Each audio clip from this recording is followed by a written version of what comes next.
What's going on, everybody? C4 here, and welcome back to the 32-team 7-round mock draft series, where today we are taking a look at the team that holds the 25th pick in the first round. Team very close to my heart, the Philadelphia Eagles. And I always have trouble every year when I do this series with the Eagles because, for the most part, the players that I want are never there because I mock draft for other teams based upon needs, and usually, if there's going to be an overdraft, it's a player that I really like that I would ultimately love to have on the Eagles going to another team sooner than expected because I think it's a better fit. So that usually means when it comes to the Eagles pick, I'm just like, I don't like who's left. This year is very different. I pretty much like 95% of the picks that I made. And unfortunately, one of these picks you will see was made before a certain trade was made. So I turn it from try to redo a mock draft that already had videos up and just pretty much blow that out of the realm of possibility. I viewed it as a challenge to defend the pick to you guys and try to find a way that it makes sense and we can justify allocating such a resource to a position that might not be viewed as a need anymore. Without further ado, jumping into pick 25 in the first round, I have the Eagles selecting Christian Wilkins, defensive tackle from Clemson. Now, this is a little bit of a slip for Christian Wilkins. Most mock draft tools that you will use will have Christian Wilkins still available here to the Eagles. In real life, I'm going to say about 60-40. I'm going to say about 60% chance that he's still available at 25. But GMs that aren't, mock draft simulators are going to value the intangibles that Christian Wilkins brings and put that on a little bit higher pedestal than maybe stats or really big combines that fluctuates in the mock draft simulation tools across the internet. But I think ultimately Christian Wilkins to the Eagles, he is a prototypical Philadelphia Eagles pick. He fits the mantra that they always build early through the defensive and offensive lines. He brings production. He's a winner. He's a high character type player. He's literally like the prototypical Eagles pick. And I've said there's two prospects in the first round that fit what the Eagles always want to draft, and that is Christian Wilkins and Cody Ford. And I would be ecstatic with either one of those guys at pick 25. But for the time being, I think Christian Wilkins, when you really look at it from a Eagles roster standpoint, makes the most sense. Now, here's why. Now, you may look at Malik Jackson coming in.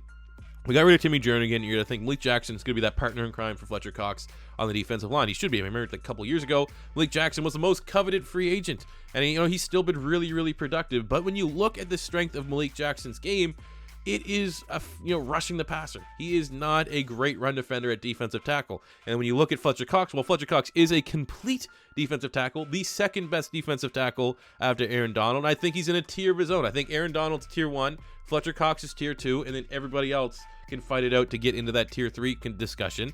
But Fletcher Cox is best utilized when he can go affect the pass, when he can blow up the pocket and get out of the quarterback. And we saw last year evidence of this because Timmy Jernigan missed 2/3 of the year. And for the first 2/3 of the year, you would obviously still see flashes of Fletcher Cox being utterly dominant. But for the most part, he had to be a well-balanced defensive tackle. He couldn't always just go, screw this, I'm taking over this game, I'm going to wreck this pocket, because we had liabilities at the other defensive tackle spots. Fletcher Cox also had to be able to help out and affect the run. He had to be conservative, if you will, when he played. When you really want him to play just as a game wrecker, go take the game over. When you're playing conservative, when you have to help out the players that aren't up to a certain standard on the defensive line, which was our other defensive tackles. We had like Hester and Haloti Nata on a rotational spot. I mean, Nata 10 years ago was really good, but he was, he is what he was last year. So, Fletcher Cox had to do a lot of things. He had to wear a lot of hats on the defensive line, a lot of responsibility. But then when we saw Timmy Jernigan come in and down the backstretch, he was able to stay home. He was able to plug gaps. He was able to make sure that the run defense was on point so that Fletcher Cox could take over the games. And we saw the best Fletcher Cox, and we've seen the best Fletcher Cox when Timmy Jernigan was on the field. And I was disappointed when we let Timmy Jernigan go. It made sense. The team was really, really upset that he missed pretty much all of last year, getting hurt off of team facilities. But bringing in a guy like Malik Jackson is not going to fill that Timmy Jernigan role that made Fletcher Cox take his game to another level. So a guy like Christian Wilkins is just literally a better version of Timmy Jernigan in every single way. He'll be able to come in and fill that role because he's a rookie. You won't have him living out there in every single down. You'll be able to rotate him out and just, here we go. Here's our third D tackle, where 90% of teams around the league, that is just a developmental guy, a guy that has peaked, and he's not. Oh, here comes Malik Jackson. Okay, here comes a guy that is going to be an absolute monster, just a game wrecker from the inside, blowing out the pocket and getting after the quarterback. So that is how I view the defensive line. I don't really view it as Malik Jackson being the for sure D-tackle 2 starter next to Fletcher Cox. I view him more so as a jigsaw piece that can be getting obviously a lot of snaps on the defensive line, but he's not exactly what I want to be Fletcher Cox's long-term partner. A guy like Christian Wilkins ticks off all the boxes that I want playing next to Fletcher Cox on a consistent basis. Going into the second round at pick 53, we have 2 second-round picks. I have them selecting Josh Jacobs, the running back from Alabama. So this mock draft was made before the Eagles traded a 6th-round pick for Jordan Howard. In reality, if I could do it all over again, I probably think the best value here would be looking for an interior offensive lineman for the Eagles, a guy that can play center, get a guy that could potentially be groomed to be Jason Kelsey's replacement, or, I think they definitely have to play both spots, though, because we need right guard help. Because Brandon Brooks' injury, and we really have an open spot to contend for starting left guard. So I think interior offensive line in terms of best value could be where we're looking now because we have Jordan Howard at running back.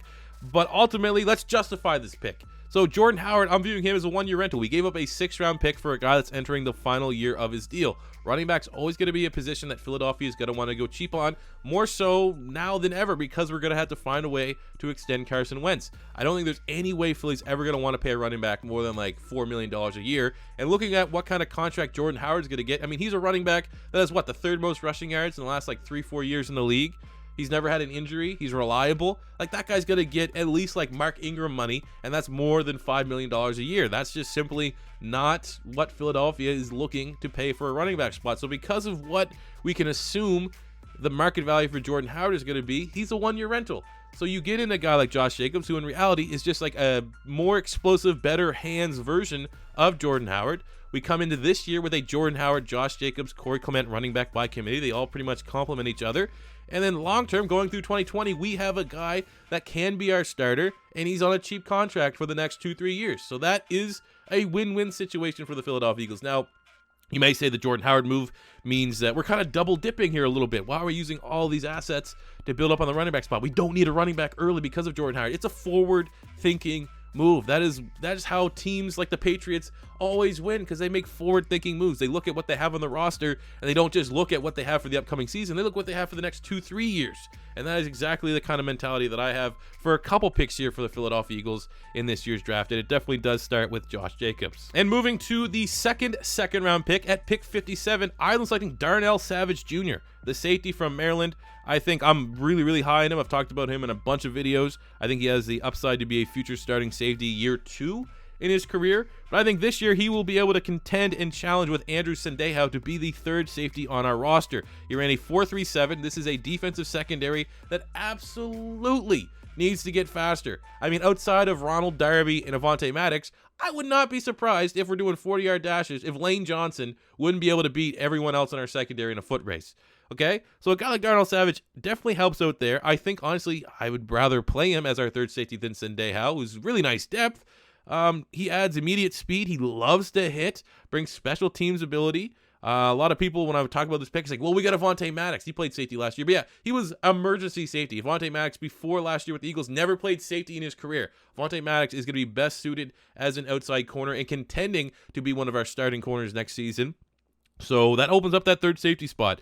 And what I really do like about Darnell Savage, there's 2 things. First thing is there's uncertainty. The clarity of the future of our safeties is not very clear. I mean, we don't know how many more years Malcolm Jenkins has left in the tank. Rodney McLeod restructured his contract to the point where it's probably unlikely he's going to be on this roster in 2020. Sendejo's brought on a 1-year deal to be kind of a Band-Aid depth move. So there is a legitimate shot that all 3 safeties we have on the roster this year aren't going to be here in 2020. Most likely, Malcolm Jenkins will still be around, but that's only one quality safety on this roster in 2020, and the team's reluctant to move Rasul Douglas or Jalen Mills to that safety spot. So, just imagine in 2020, where right now it might look crowded, but then next year, Darnell Savage and Malcolm Jenkins open up as our safeties. Pretty damn good. Same goes with Josh Jacobs. It's the exact same thing. It's a forward-thinking move, a guy that will be able to contribute as a rookie this year, but you're really drafting him high because of what value they're going to bring to the team in 2020. It's one less hole to fill, one less roster need, and you're getting really, really good value. But the best underrated aspect to this Darnell Savage pick is that his strength for me in terms of coverage ability is covering running backs. So many people want to talk about when you bring about safeties and coverage, oh, they can cover tight ends in today's NFL. That's never really been a big problem for the Philadelphia Eagles. The Achilles heel for this Eagles team, for as long as I can remember, but definitely during the Doug Peterson era, is we always fear the receiving backs, guys that can catch 7 to 10 balls on a game against the Philadelphia Eagles. They always butcher us. So bring in a guy like Darnell Savage, he can cover these running backs. He has enough fast twitch muscles, enough speed, enough physicality, the right mindset to be able to cover these running backs out the backfield so that you can have Malcolm Jenkins do something else. You can have Malcolm Jenkins play a more natural box safety. You can have Malcolm Jenkins give assistance to Jalen Mills so he doesn't get bit on a double team. You know what I'm saying? It's like when we play the Redskins and Chris Thompson comes out in the field. He's killed us every year because we can't cover running backs out the backfield. When he comes in, Darnell Savage comes in. There you go. Stop the teams within your division. Guy like Darnell Savage makes us instantly better at covering and stopping these pass-catching running backs that have always been a problem for the Philadelphia Eagles.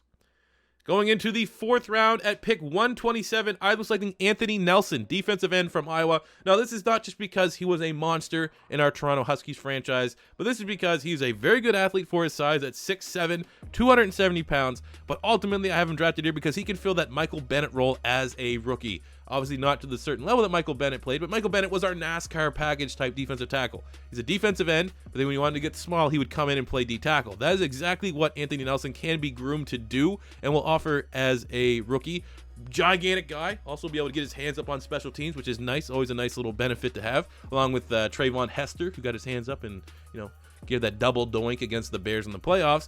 But if and when he gets stronger, once he gets on that NFL strength and condition, if he could bulk up just a little bit, 280, add some more strength to that team, he is going to be a valuable Swiss Army knife for this defensive line going forward. I mean, an argument could be made that we have Josh Sweat on the roster to be that guy that's being groomed to be the next assumed starter, but I didn't see enough out of him last year to warrant not going best player available if that is a defensive lineman. I think that would be Anthony Nelson here at 127.